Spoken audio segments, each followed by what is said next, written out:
Olá, gente amada e querida de Deus. Este é o nosso encontro com Deus, meditando a palavra. O tema: vícios e virtudes, o poder da oração e do jejum como forma de superar dificuldades e vencer o mal. Parte 6. O texto bíblico, Evangelho segundo Marcos, capítulo 9, versículos 17 ao 29. Um homem da multidão disse: Mestre, eu trouxe o meu filho que está com um espírito mudo que o impede de falar, e quando se apossa dele, joga-o por terra e ele espuma, range os dentes e se definha. Pedi aos teus discípulos que o expulsassem, mas eles não conseguiram. E Jesus respondeu: Ó geração incrédula, até quando estarei convosco? Até quando irei suportá-los? E disse: Trazei-me o menino. E eles o trouxeram. Quando o espírito viu Jesus, causou uma grande convulsão no menino, que caiu no chão e rolava espumando pela boca. Jesus perguntou ao pai do menino: Desde quando ele está assim? E o pai respondeu: Faz muito tempo, desde pequeno. Muitas vezes este espírito o joga no fogo e na água, querendo matá-lo. Mas se podes fazer algo, tende compaixão de nós e ajuda-nos. E Jesus disse àquele pai: Se tu podes crer, tudo é possível ao que crê. Imediatamente o pai do menino exclamou: Eu creio, Senhor, mas ajuda a minha fé. Uma multidão se aproximou para ver. Então Jesus repreendeu o espírito maligno, dizendo: Espírito surdo e mudo, eu te ordeno, sai dele e nunca mais volte. E o espírito saiu, gritando e agitando-o violentamente. E o menino ficou como que morto, a ponto de muitos dizerem: Ele morreu. Jesus pegou o menino pela mão e o levantou, colocando-o de pé. E já em casa, os discípulos perguntaram a Jesus: Por que nós não conseguimos expulsá-lo? E Jesus respondeu: Esta espécie só sai com oração e jejum.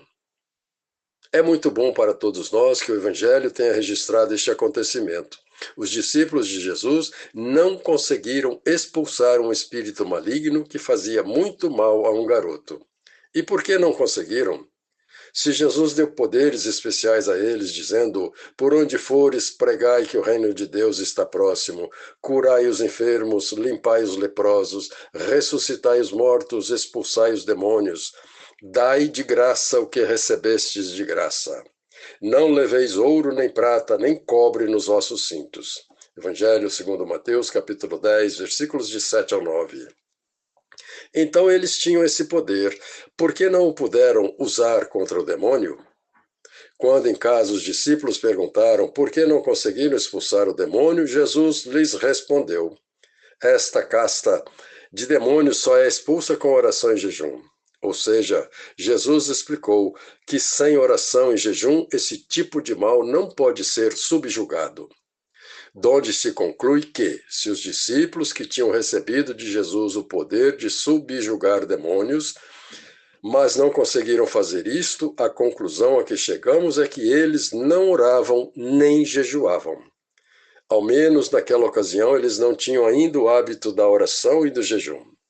Isto irá mudar a partir do dia de Pentecostes, quando, em cumprimento à promessa de Jesus, o Espírito Santo desceu sobre os discípulos do Senhor, que, a partir daquele momento, foram testemunhas fiéis de Jesus em toda a terra.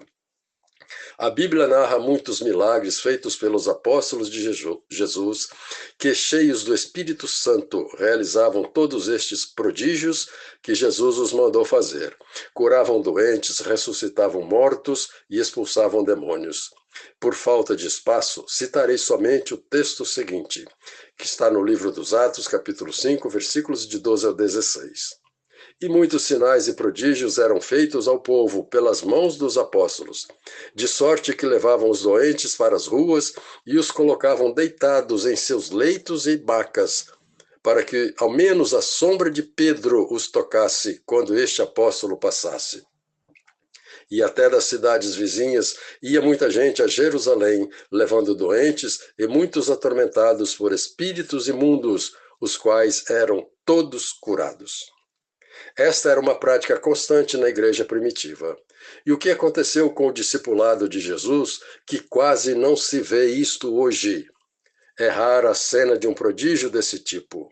No entanto, a presença do diabo no mundo de hoje, causando a corrupção, o roubo, a mentira, o ódio de todo tipo, o desrespeito, as brigas e divisões, as violências e as guerras, a ação do diabo é visível e perceptível na sociedade. Por quê? Porque o príncipe das trevas ainda não foi expulso da sociedade humana e segue causando grandes estragos no mundo e ninguém o expulsa? Penso que isso se relaciona com a desobediência feita a uma ordem expressa de Jesus aos seus apóstolos. Quando os enviou ao mundo, Jesus exigiu deles: não leveis ouro, nem prata, nem cobre nos vossos cintos. O discipulado fez ainda mais.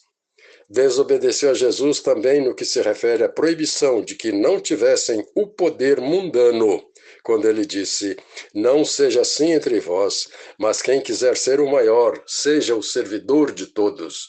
Evangelho segundo Lucas, capítulo 22, versículo 24 ao 26. Tentaremos fazer este exame de consciência na próxima reflexão. Que tipo de discipulado do Senhor eu estou sendo? E o discipulado no seu conjunto, como está sendo? Jesus mandou a igreja ser o sal da terra, a luz do mundo e o fermento na massa. Pensemos se estamos sendo isto ou não. E até amanhã, se Deus quiser.